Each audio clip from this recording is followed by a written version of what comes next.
program that explores topics affecting Wilmington and you, the people who live, work, and visit this wonderful city. I'm your host, John Rago. On today's program, the issue is the education of children who live in the city of Wilmington, and specifically, we'll discuss a new report issued by the Wilmington Education Advisory Committee on the future of education.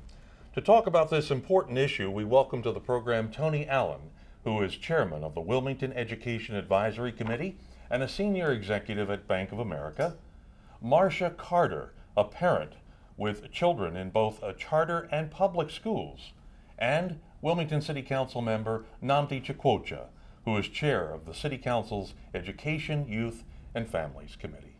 We welcome you to the program. Thank you. This is an important time. By the way, this is the report. Let me just hold up the report for just a moment. This is it. I want you to get a look at it, because one of the reasons why we're doing the program is to make sure people get a hold of this report and read it. So we're going to talk a little bit about the report today, but remember, and I'll keep reminding you and all of the viewers at home, the reason for this program. We want you to learn a little bit about what's in here, but we want you to read it yourselves, and this is an important time. Let me turn to the chair for just a moment of the Wilmington Education Advisory Committee. You know, in the foreword of the report, let me just read briefly, and then I want you to address this. This report addresses what is now 3 generations of a largely failed experiment for children who could least afford it. Let me read one other part. While the segregation of schools was struck down in public law 60 years ago, the inequality of educational opportunity has persisted for 3 generations of students who were supposed to be the beneficiaries of these historic rulings. It's powerful, but kind of puts us right where we are today. Well, John, first, thanks for having me on. Sure. It's important work that the committee has been doing, and I should say just a word about the committee. There are some folks who are sort of known quantities in the community, Councilman Chukwuocha being chief among them, but a lot of the committee members are just parents, teachers, regular community folk, folks I say who are not your usual suspects in these kind of arrangements, and as such had a real desire to see action as a result of our discussions, which started last September. This is the 5th such committee of its kind since 2001, and I would argue that most of the recommendations you see here are not all that dissimilar from previous committees. The difference, we believe and we hope, is that there is now enough political will to actually put some things into action. And relative to the 2 pieces you read, I don't think it's any surprise that by any measure that you judge quality of life for the least advantaged in our community, that we as a country, if not a community, and particularly in the school system, are failing those who can least afford it. We very much believe that. We also think there are opportunities to do it better and right. We think there are examples both across the country and in Wilmington where quality education is being received by students of color from low-income backgrounds. And that is happening with real effort and continued, I'd say, hope that is not always present, I think, in other traditional settings. So when you have teachers that care, and I think most teachers do, when you give principals the freedom to act in the way that they think are the best interests of their children, and when you are committed to wrapping around not only the instructional services, but the non-instructional services that come with serving children from these backgrounds, then you can really make a difference. And you see those things happening in pockets in our community, but not throughout it. And that's what we're trying to get this to be a much more system-wide effort. Let me turn to Marsha for a moment as a parent representative on this particular show. And you have children, 1 in a charter school and 2 in public school, I believe. That's correct. So you've been on the receiving end of whatever the powers to be are currently who have put this school system together. You've been on the receiving end of that. You'll also be on the receiving end of whatever comes out of this. Yes. Talk to me for just a little bit about, in my mind, I have things like teachers disgruntled because they're being judged on tests that are given to these children. Parents not satisfied with the education their children are getting. Tell me what you think about as a parent right now. Well, I definitely think some of our concerns are a little bit differently. I actually joined an organization called the PACE Network, which is Parent Advocacy Council for Education. And I think some parents have this this concern or this desire that when they feel as though they're not pleased or when they're not happy, what next? Because I do feel like this is a great plan, but I think the challenge is that we didn't necessarily address, well, what about when we don't feel like the teachers are effective? Or what about, are the principals not effective? And what about the curriculum? Is it really truly speaking to what we now have adopted as the Common Core? So what happens if we don't feel like as a parent that is happening, and then what's next? And I feel like the concern is, that, okay, we make some more changes, but what if, as a parent, our concerns are more about what's going on in the classroom, in the school, and now we're not able to necessarily address that until we see if this works. Well, you asked the question, what if we don't feel something is working the way we think it should? Are you asking that question because there's no one paying attention to you now? Have you not had a voice? Well, I must admit, from a personal standpoint, right, I have not necessarily been as, we haven't really organized in my mind, in my opinion, around a particular group. There might be someone who's out there that is addressing those questions or asking those questions or addressing those concerns. But I know that I personally haven't been at the table, but I definitely have raised my concerns as we met at different places and said, hey, what about this and what about that? Like, for example, I know one question that I know seems to be a very complicated question, but to me it's a very simple question, that if I look at school profiles and I see $15,000 being allocated for a child in Red Clay, that's just an example, does that mean that a child in Wilmington, is that $15,000 different than a child that's in Newark? I'm getting very confused by that, because one would assume that if we're getting the same resources, why does the schools and the resources within that school not look similar? For example, a very robust art program. Okay, very interesting point.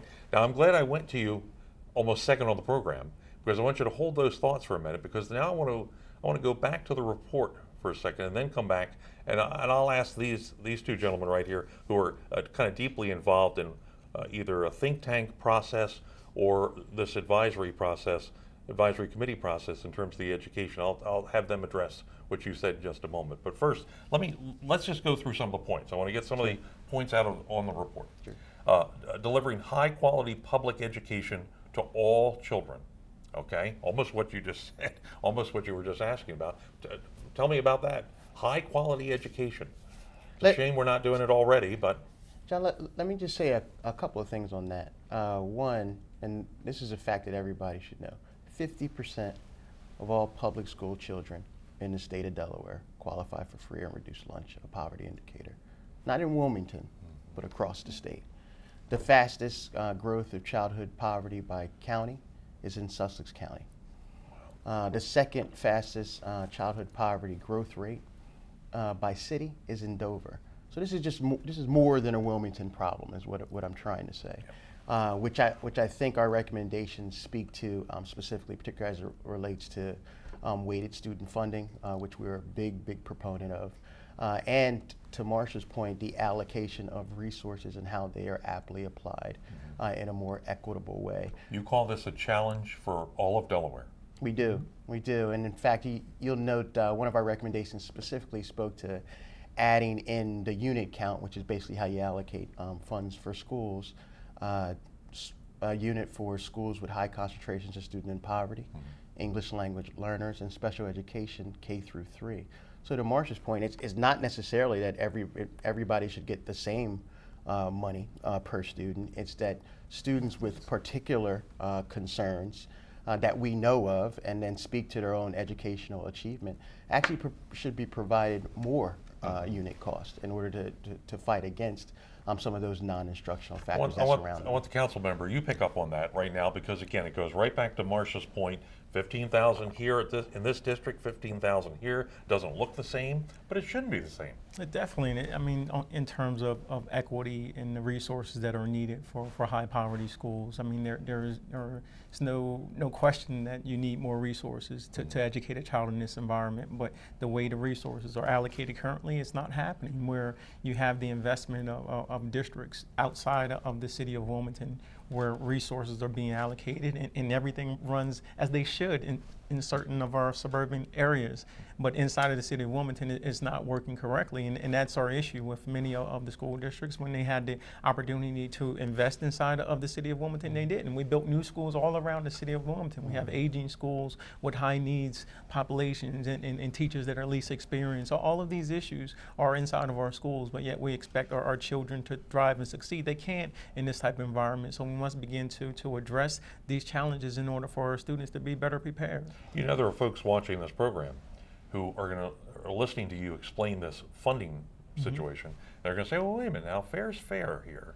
It's all tax dollars, and we're trying to parcel it out in a fair way for all children. But I hear you saying, and I hope some people at home are hearing for the first time, this is not about parenting or children who are growing up in a certain situation. This may be decisions that have been made by districts over time. Surely. That then cause inequality and inequity in funding. It has never, since 1978 when we lost our school district. I myself was a Wilmington product of our school district for kindergarten, first and second grade. In third grade, I was bused all the way out to Heritage out Kirkwood Highway. And then for fourth grade, I came back into Wilmington, 4th, 5th, and 6th at Warner, because that was the way they had it broken down. We were here for so many years and then out in the county for so many years. It was never fair to us, never fair. We have certain districts inside of our city, in the Riverside area in particular, who spend 13 years on the school bus. So where's the equity? Where's the fairness in that for those children, for those parents? We're talking about parental engagement when we're creating barriers to engagement for parents. So we honestly need to just focus on what's important, and that, first of all, starting with the child and their needs, working with the school and the community. That's how we address these issues, to really look at the formula of having community-based schools again. Is that, go ahead, Tony. And the only thing I would add is it's not always about new incremental money either. Just think about the current governance structure here. So we have about 11,000 city children. We have 4 traditional school districts, 1 VOTEC district, and somewhere between 12 and 13 charter schools by the fall of 2015. That does include the Department of Education or the State Board. You couple that all together, it's somewhere around 21 different governing units trying to manage 11,000 children. So just think about the extra cost, the transportation cost, the human resources cost, all those extra costs that could be better served if you targeted more efficiently and streamlined governance in a thoughtful way. Okay, all right, we're going to take a short break. We'll come back and we'll continue issues in just a moment. We're talking about the education of our children, very important topic. This is the report, Strengthening Wilmington Education and Action Agenda. This is what, and we're going to give you details on how you can pick up a copy of this report or download it online. Okay, we'll be right back in just a minute.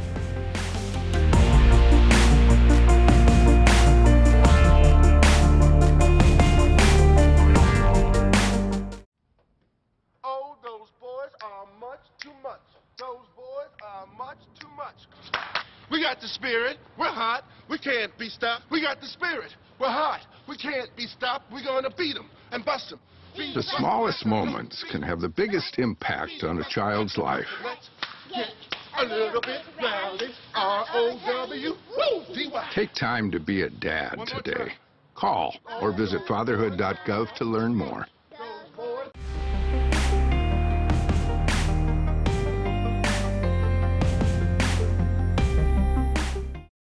We welcome you back to Issues, and the program today is focusing on education of children, and in particular, a report by the Wilmington Education Advisory Committee.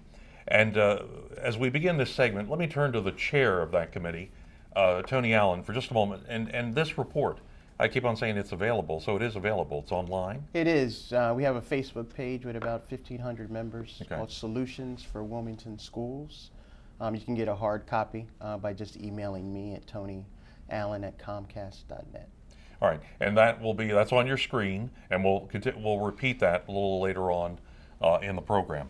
Look, we talked about delivering high-quality education. This whole issue being a challenge for all of Delaware. It doesn't just affect Wilmington students. But let me turn to Wilmington schools, because the second part of the action agenda is that all Wilmington schools should meet high and rising standards for student learning in Delaware and across the globe. Let's talk about that. Standards. Standards, that's very controversial. What does it mean, standards? I think when you look at the standards about how we're going to measure our students, measure the success of not just our students, but our teachers, our schools, even measure the level of engagement with parents. I mean, all of this is very important work, but it has to be done in context. I mean, it's just unfair to children to judge them at a standard for which you know they're not prepared. One of our schools here in Wilmington in particular, they receive students in 5th grade, but students, and then they're tested that year, of course, but they're coming in on a 2nd, 3rd grade reading level. So he has half of a school year to try to bring them up to level. I mean, that's very unfair, unfortunate. So having that type of testing in place is unfair to students, and then all it does is just burden us with, now we have schools who aren't meeting their annual progress, students who are being, threatened with being retained because they aren't meeting a certain level, because we aren't being very adequate at measuring growth. We're testing students, but we're not measuring their growth during the school year. Are we moving away from one size fits all? It's not one size fits all. We're moving to something that, how do we, look, parents say, we have to have something. I've talked to parents. They say we have to have something in place that determines how well we're doing, how well our children are doing. Or even teachers agree that something is okay. I don't know that anybody can agree on what the something is. What are the standards? What is the testing? What do we do? What do you think? Well, I have a lot. Actually, I definitely, that was part of my challenge with the report, was that I feel like students' progress should have been the goal. How do we take and improve the students' performance of Wilmington? And I think with that, it would allow us to kind of look at the discipline, the code of conduct. We may have looked at different variables that played into that, and governance and funding could have also been an objective of that. So I'm very big on, that we need to see a better performance from our children in Wilmington. I think that assessments are very important because that's the only way for us to gauge what it is that they know, what that assessment is. I think many people are just not sure what that looks like. For example, I've been told for the Smarter Balance assessment test, kids are taking as long as 6 to 8 hours, which in my mind would be insane, because that's longer than a GRE, that's longer than an LSAT, that's longer than an SAT. So now we're expecting children to do something that that pretty much it just takes away from the learning, it takes away from the creativity. So in my opinion, yes, we do need assessments. Yes, it's very important to be able to demonstrate their growth and what they've learned and what they've retained. It's also very important for us to do a comparison from school to school, from state to state. So I do agree with that. I just don't know. It just does not feel like we've chosen what is the right assessment to measure that. And I think that's that's key. And I just want to go back to the funding very quickly. I didn't necessarily say that I think we should get more funding. I think part of the challenge is, and I have not seen what that looked like, so I don't know, I might be wrong. Right. However, until we actually take a hard look at budgets and see where money is currently going at now, at what percent, what's the return on those particular investments, and we break it down in a way that it currently makes sense, I'm not sure that we really know if that is the solution to get more money if we don't already know what's working and what's not. So that's why I think we're doing things in a somewhat of a backwards way. I think we should have looked at what works first and then kind of go from there, or what works and what does not work and then go from there. Interesting. Yeah, I don't disagree. I think I would say on the assessment front, what we found, and I was really thoughtful about this because I'm a banker full time, and I don't presuppose to know a whole bunch about the instructional environment in schools. But I do think that engaging the folks who do the job every day in a much more deliberate way is a really important part of the process.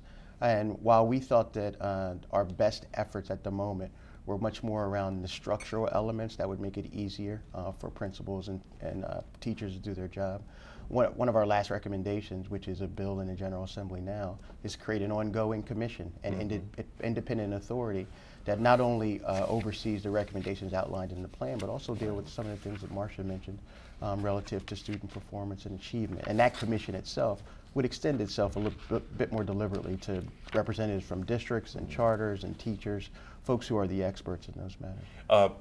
Since Tony brought that up, this is a list of what are called the legislative priorities of the Wilmington Education Advisory Committee. They went beyond the report and then said to the state legislature, in fact, it says that the only thing that makes any of this meaningful is action in legislative hall, is what it says in the very open.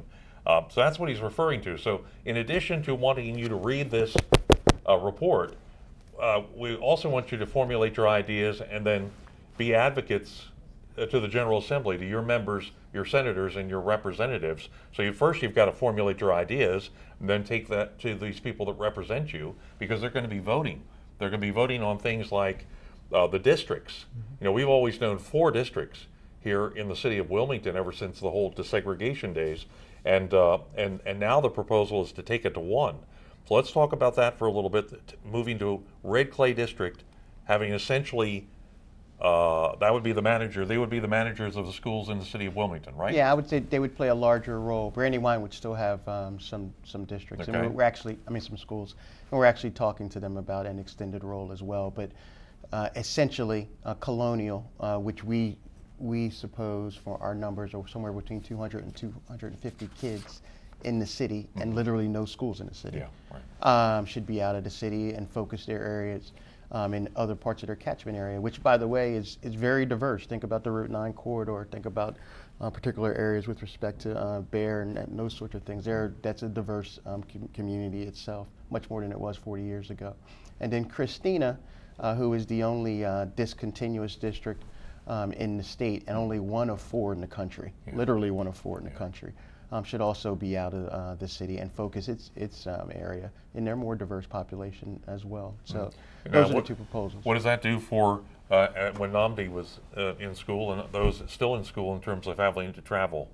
That cuts down the travel time. It does, but probably more importantly, and the councilman's been very, very eloquent on this. I mean, he's one of the best child advocates I know, and I'm proud to know him and call him a friend. You know, when he's advocating for students, he literally has to talk to lots of different districts, sometimes some charters, who always don't give him the same answer about the rules and regulations or how better you could advocate for the parents and child that he's working with. So it cuts down the bureaucracy that varies by district and, by the way, charter, that precludes parents from getting involved in a much more deliberate way. You want to say something? Yeah, just to add on is, I mean, we think about how do we go about going from that 4 to this 2 district model. It was very important to have the voices of Red Clay as well as Brandywine being partners. And as we think about going forward, very important for us, because when we lost our school district in '78, we lost our voice as the city itself. So we had no authority, as Tony's speaking about, going to individual schools or charter schools or to districts saying, well, here's the issue we have with charter students.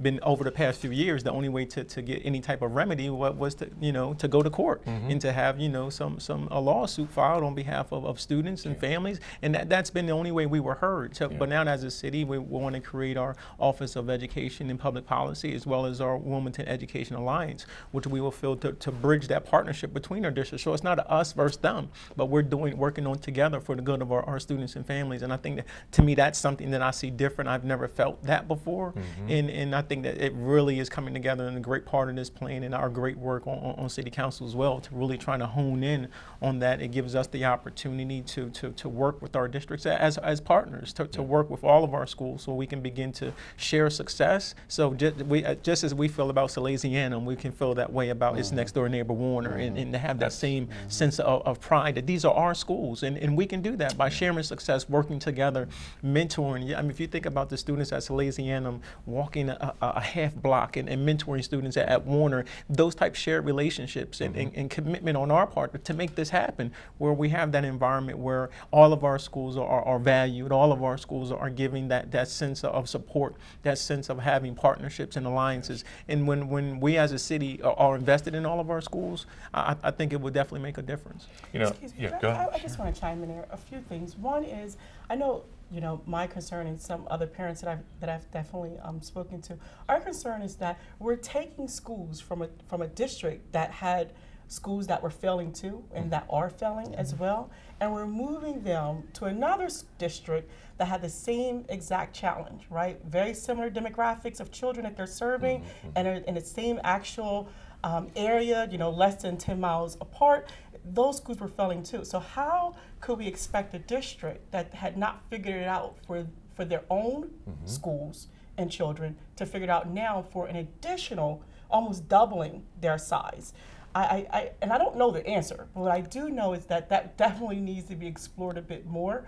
Brandywine, and I don't know all the details behind it, but I do know that they did a lot of their restructuring and reorganize it many, many years ago. So they were on it. They knew, what was coming down the pipelines, and they prepared themselves for that.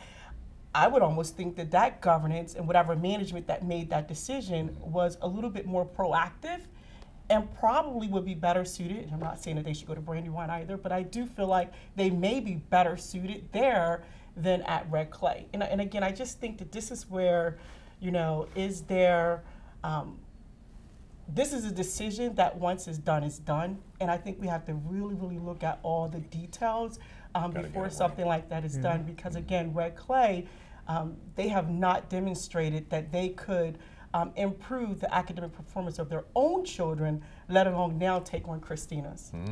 Well, just quickly, I'll just add to say that that argument is shared among some people, but the other part of it is that I think what people are not seeing is that when it comes to districts stepping up, wanting to be a partner going forward, Red Clay has done that when other districts haven't. They have said, we're willing to be a part of it. We're willing to work with this group. We're willing to go down to our legislators and say, we want to be a part of the solution. And it wasn't just all that district. It wasn't just all them.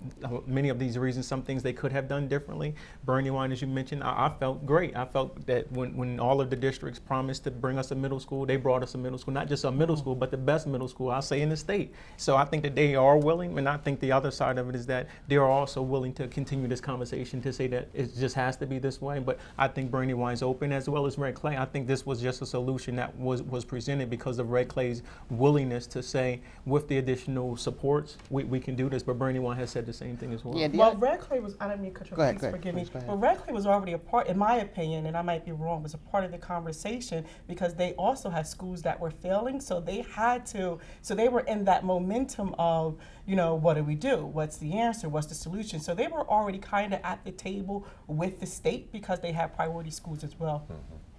Yeah, and I'd say a couple things. One, none of this happens tomorrow. I want everybody to be clear about that. We do have bills in the General Assembly that get this process started, and we are fighting against 60 years of inertia. I just want to everybody keep that in mind. We could absolutely punt and decide not to do anything because the ideas are too complex. But we need to get started now. That's the first thing. The second thing is to Councilman Chukwuocha's point. Brandywine, I think, is still on the table, and as they show more willingness throughout this process, they might in fact be a part of the process. Red Clay, I would say, has shown a strong willingness. In fact, what they did was adopt a resolution at the board level that said, look, we'd like to do this, but we're not going to do it unless we know where the money's coming from. The timeline is a reasonable one, and we're a part of the process. I wrote them back as soon as they wrote that resolution and said the Education Advisory Council violently agrees with you. All of that should be known before any of this moves forward, and we should do it all to be least disruptive to all kids in these situations. All right. Well, let's take a short break. We'll come back. And I'm torn here on identifying a school based on what Marsha said. Just to use it, I don't necessarily want to use a particular school as an example, and I'll think about this during the break whether I should do this or not. But there is a school that I have in mind where, at one time, in terms of the pride shown toward the school and what was happening at the school was way up there, and it dropped so dramatically. And I hear you saying, whatever we do, we got to get that back up here again, and we can't make mistakes. But all right, we'll think about it. We'll come back in just a moment. We'll continue our discussion on education of our children here in the city of Wilmington. Thanks for being with us on Issue.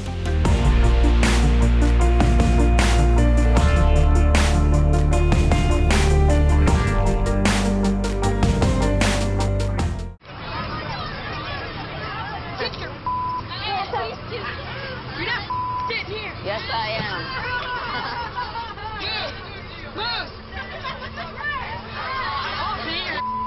Give it to him hard. No. Ow. Every day, kids witness bullying. Why are you stabbing me with it? No. They want to help, Ow. but don't know how. Oh, Teach your kids how to be more than a bystander. Visit stopbullying.gov. Being a dad can be tough. When's the fairy princess coming? Any minute now.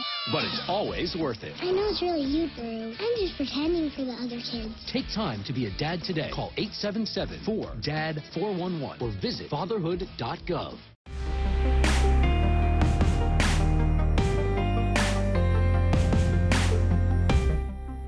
Thanks very much for being with us on Issues. We're talking about the education of our children.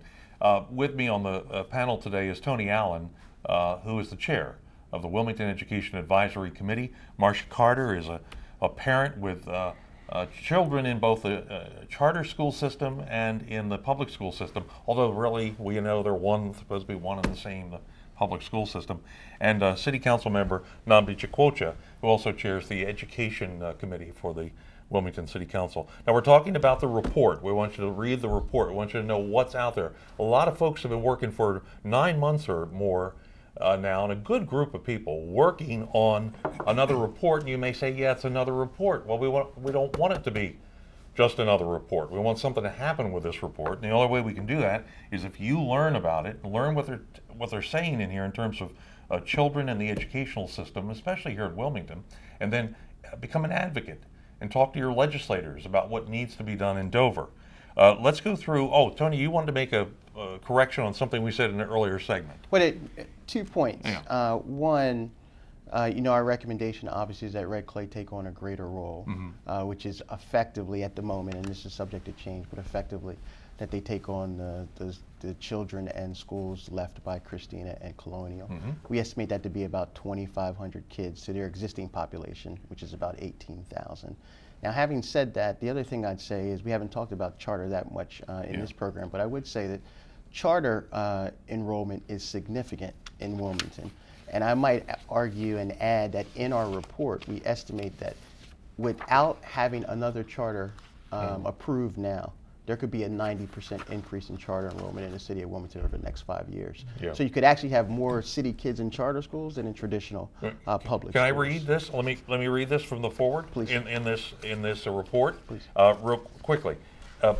Equally irrational is the notion that the state with this is Delaware, the nation's third highest percentage of students enrolled in charter schools, most concentrated in Wilmington, had approved a growth in charter enrollment of 90% over the next 5 years.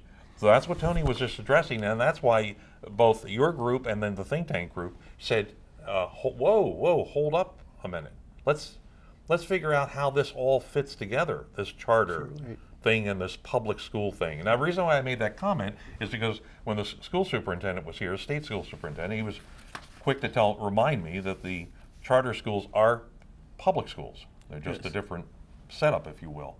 So, I mean, that's something we've got to, let's talk about charter schools then while we're on the subject. Nothing wrong with them necessarily, but what do we do in this mix? I know Councilman Chukwuocha is chomping at the bit. I know he's chomping. Let me just add one data point. So the National Association of Charter Authorizers is effectively the gold standard for charter schools across the country. Says that every chartering authority should have a plan. Right. And that plan should contemplate the number of charters, the type of charters, the net benefit to public education of those charters. The charter law in Delaware started in 1995. They didn't have a plan then. They don't have a plan now. So what we called for, with Councilman Chukwuocha's help, is that there be no more charters until the state develops a plan. Okay. And Representative Potter put that bill in effect. Right. And the State Board of Education is pursuing that plan, not only for charters, but for schools writ large. Yeah, which is part of the legislative solutions, if you will, that you endorsed. Yes, from matter of fact, Representative Potter got that bill through the General Assembly, signing the law last week. All right, tell me, I'm going to go to you, and then I want to go to our Marsha, who's really good in terms of bringing us back to reality here on a lot of this stuff. Just on the charter issue, I mean, we can there's always issues about, this fight between charter and traditional publics. But to us, it's really just about the quality of our schools. I mean, if you're creating a whole bunch of high poverty, high need student schools, in our city, you're not doing anything different. I mean, so the system isn't working. And in charters, as we've seen, particularly if you look at the Colonial School District, many of the kids from that district are now in the charters that surround that district because they didn't want to take the bus ride. They felt they weren't being served, so they went to those schools. So they were meeting a need, but when you think about the true difference that the schools are supposed to be specialty areas, and a lot of that wasn't occurring, and then a lot of the needs of our students weren't being addressed in those schools, and then we as a city felt we didn't have a voice. I mean, we have an issue right here in Brandywine area by the river with a charter school being placed there, and the neighbors are up in arms because they really feel that it doesn't fit that area. So what we're saying as a city is that we want to have a role in the approval process because these schools are having impacts within our community, not only on our students, their families, but on our community and city as well. Right. No, that's a good point. And look, we should. It's part of increasing the voice of the city of Wilmington in the education system that affects its children. Definitely. You need to have that voice. But as a parent, with one in charter, two in public.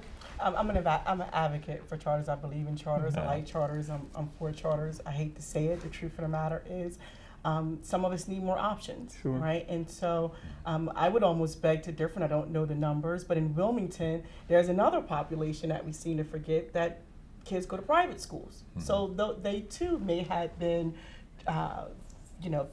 fed into some of the neighboring schools, and so there's this huge population of children that goes to private schools as well that may not look like the same audience that we're speaking about in the actual report. So I just want to say, yes, I do believe in charter schools. However, my question is, we spend a lot of money, a business does, right, to identify how their customer feel, what is the needs of their customers. And although the elected representatives are supposed to identify what our needs are, I'm not necessarily sure that I've seen a parent survey or any feedback that represented the large group of what parents really do feel like, or why do they select charter schools, or what do they think, or what should be corrected in the public schools. Or I just feel like, how do we know how the parents really feel? Yeah. What has happened, or what tool was used to identify that feedback? I would say I guess the outright tool was their feet, their movement of their children from traditional schools to the charter schools. Just with regardless of some type of dissatisfaction, as I mentioned, maybe the distance, the traveling, or the way they themselves felt they were treated. A lot of times parents felt that I could get this personalized attention by going to a charter school that's closer to me, that's smaller, and my children will have this opportunity, and it'll be different engagement. I've seen it. I ushered children into Eastside, Prestige, and Marion T, and Urban Promise, all of these schools surrounding Riverside. I ushered them because I felt the same way, but I became dissatisfied and with that illusion that because when it didn't happen, they did things almost a mirror image of what was happening in the traditional schools, and that's why I become a little disillusioned with the charter schools. But I'm thankful that we do have charters that are beginning to realize that issue and trying to do more, and really want to be partners. I think that the Charter School Alliance, many of our schools, are willing to work together and to make things better. When you think about Eastside Charter School in Kawumba, Thomas Edison, those schools working together as far as creating a teachers measurement period. The structure for their teachers, how their teachers are being measured. It's just great. And these are our schools here right in Wilmington, creating something that the state's now modeling. So I think our schools are doing great for our children, all of our schools. So it's not about charter and traditional to me. It's really about good schools. And we have some good schools, both traditional and public charter. So for us to just realize that and work toward creating that alignment where we're not fighting each other, but we're really coming together. And that's truly what we see as one of the goals of our Office of Education and our Wilmington Education Alliance. I have to chime in, but I think as parents don't want charter to become this huge money machine where everyone is getting paid directly or indirectly from the charter dollars in the local community, and that goes from the people that's now managing it, the people the services around it, the people that's now providing rental space. I'm not saying that we just want to continue to make sure that the kids and their academic performance and what's best for them are still at the forefront without, because for example, some might feel like Moyer Academy, okay, they might feel like that where do you go into a school and find, you know, a significant number of African American males that look like them, that can relate to them. And I'm not saying, because I haven't followed the Moyer as well, but some people might feel as though that their charter, which represent still some of the population that we're speaking of in this book, is not given the same exact opportunity of another charter that might be more, represent more of a business community. No, I get you. Well, let me just offer a comment here. Sure. Now, I don't know if I'm gonna say something that is in line with what you just said. Here's what annoys me. I shouldn't give my opinion, but I do. What annoys me is these charters are set up, I think, because they meet the needs of various kids, and the children are there, and the parents put them there because for various reasons, and yet it's that one size fits all again. It's like I think there's some charters out there that have been penalized over the years, and thus the children have been penalized. If you take a child in an urban environment that has achieved up to this level all their lives, and they go into a charter and then they achieve here, but then somebody turns around and says, but you know what? You didn't get to here.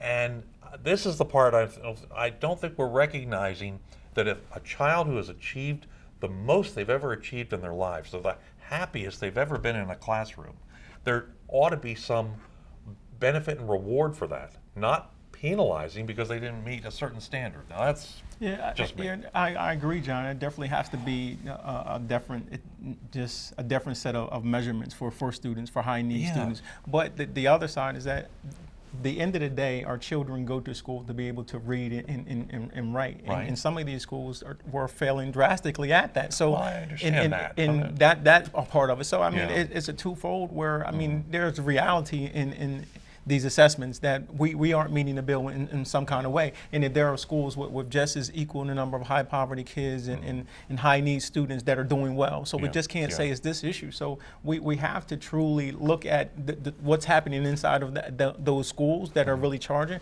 And a lot of it deals with leadership. A lot of it deals with the way we are engaging our students, the way we're engaging our teachers. I mean, those are our primary concerns. So when students are inside of the school, that says a lot about what's going to happen how students feel. I remember being at Moyer last year and walking through there like, man, this is an issue. And then I remember going there this year when the new principal came, and I'm like, oh, you seen the difference. But of course, it was too late.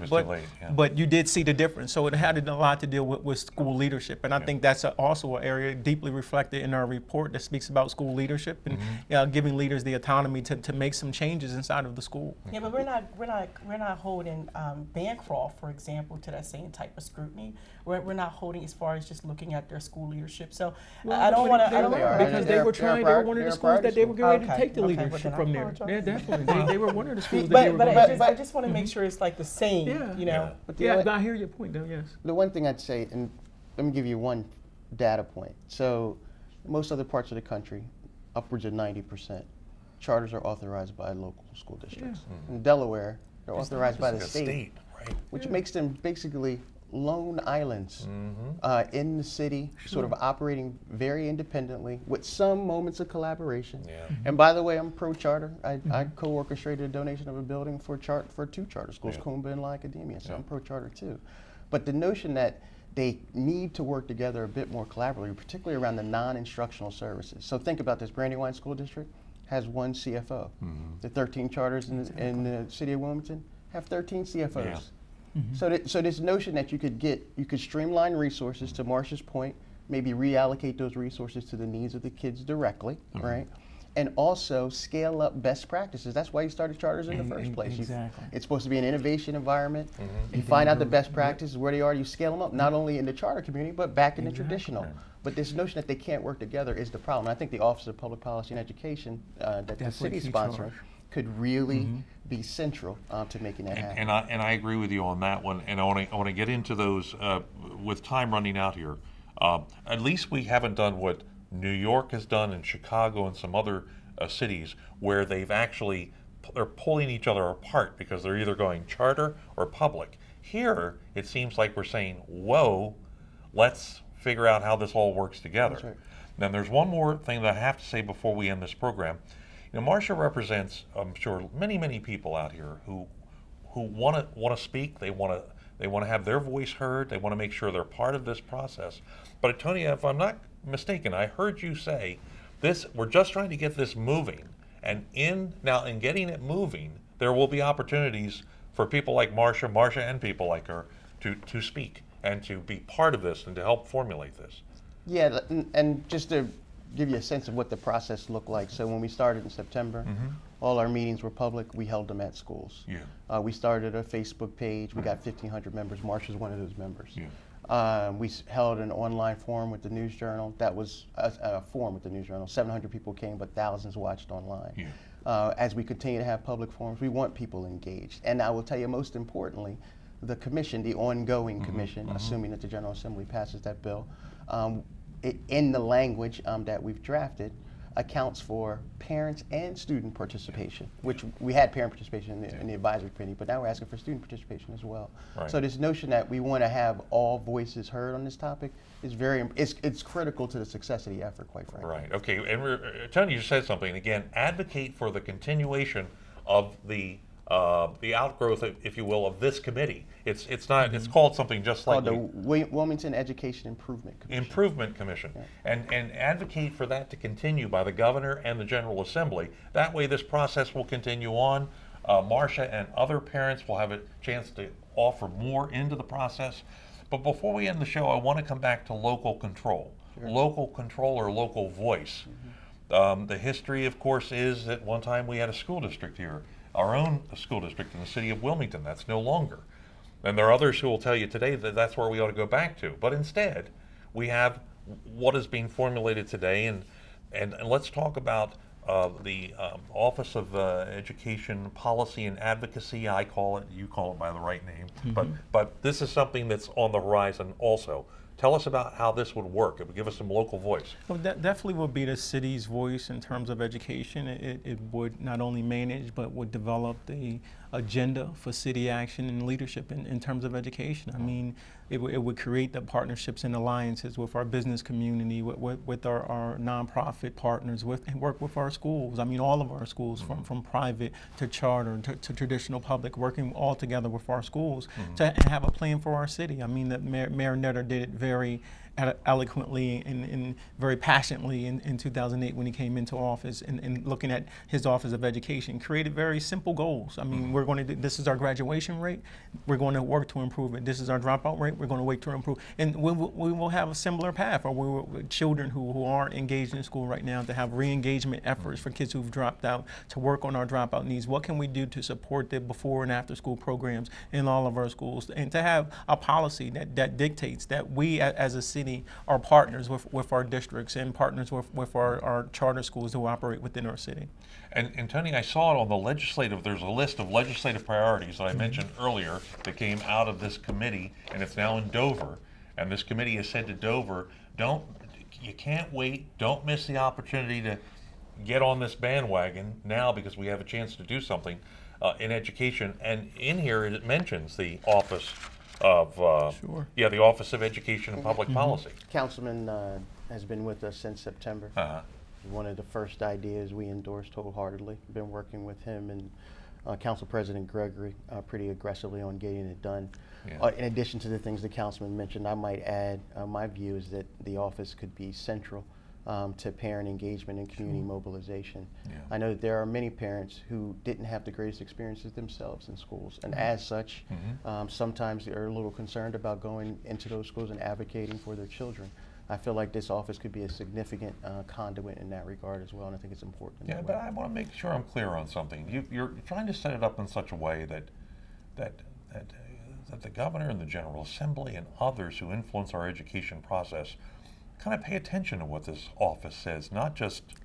Absolutely. No question. I mean, won't just be a rubber stamp. Okay. And for us to really, I mean, for us to run the office the way, in order for it to be effective and function, we're going to need enabling legislation from Dover. So we are definitely realize that in order for us to be not only where we can try to hold others accountable for the education of our children, but to hold ourselves accountable, we have to come to the table as partners. We can't come in pointing fingers at the school districts and charters. We're going to point fingers first at ourselves to say, let's develop our own plan, our own initiatives, and let's work with these other agencies as partners to accomplish our goals. And I know you and Tony just mentioned Council President Theo Gregory, who have been working on this.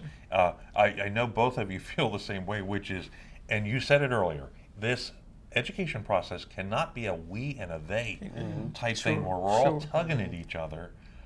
It's got to be a thing where we work together. You know, I really believe that this is the blueprint for it to happen, and I know a lot of other people who have seen this feel the same way. But it's got to continue. You got to continue to build the momentum on this, and this is why we're one of the reasons why we're doing this program. Again, we want you to pick up a copy of this report. Tony, one more time on how to get a copy of it. You can download it from Solutions for Wilmington Schools on Facebook, or you could email me directly. That's TonyAllen@comcast.net, and I'll make sure you get a copy. All right. All right. Well, look, Paul, help me out. How many more minutes do we have? I've lost about 1 minute. Okay. Well, look, let me just give you a chance to just say a few words here closing. I want to go to Marsha. I love your involvement and your interest in what's happening with your children. Thank you. I just say that as we shift to a different governance, that we don't forget about the children and who's going to be lost, how much is that going to cost, what is the trade-off going to be. I think that's going to be very, very important that we answer those questions very honestly, and we do all that we can to minimize what that will look like. And I think it's just very important that we make sure that the decisions that are made are right. We can't afford to continue to have to come back to the same question of governance, and make sure you have the feedback of parents that's not necessarily tied to any particular institution that's already downtown, but that is a true parent that reflects the customer, the children, our children, the community, our community that we're looking to improve. Councilmember? Just to say, I mean, as we so often, unfortunately, in our city want to talk about crime and all of the negativity, I think education to me has always been the foremost issue. I mean, these are unfortunately the children who are dying and carrying guns on our streets aren't the children with the greatest education. They're the ones who've been misserved by their school situations, and they don't have they often don't have the community and sometimes family support. So it's our job to try to change that, to change the educational experiences of our children, to experience that begins to prepare them for the opportunities and challenges that they'll face. And I think the report is a great step in that direction, and our Office of Education and Public Policy and the Wilmington Education Alliance will truly show our investment as a city toward the education of our children. Thank you for bringing up that whole issue of crime. We didn't even mention it. But folks, if you want to do something about crime, let's get the education process working for everyone. That's right. And Tony, take us out. John, my rallying cry always starts with Lou Redding, Chancellor Seitz, Jack Greenberg, who really set the precedent for Brown versus Board of Education. So everybody knows that in Delaware, which was one of the cases in Brown, it was the only case where the lower court ruled in favor of the plaintiff, setting the precedent for Brown. And my sense is this: in the 60 years since, we have not gotten what Thurgood Marshall, Chancellor Seitz, or Lou Redding intended. It's time to act, and it's time to act now. Okay. Tony, thank you very much. Tony and the members of the committee have almost designed this book as a history book, too.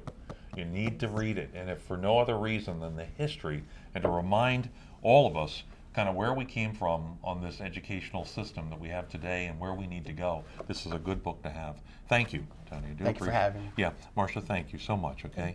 Council member? Sir, John. Always good to work with you, and thank you very much. Thank you, John. All right, we can do something about this education system, and we can help our children. We can deal with the crime problem. We can make this a better city. A city that we're already proud of our city, but we can be proud of all of our schools. So let's work together, okay? And thank you very much for being with us on issues. That's all the time we have, of course, for today. And many thanks to our guests. If you had any thoughts about this discussion, we want you to tweet them to @WITN22 WILM, hashtag issues22, or you can post your comments on this video's YouTube page. So for WITN22 and Wilmington City Council, I'm John Rago, and thanks so much for being with us.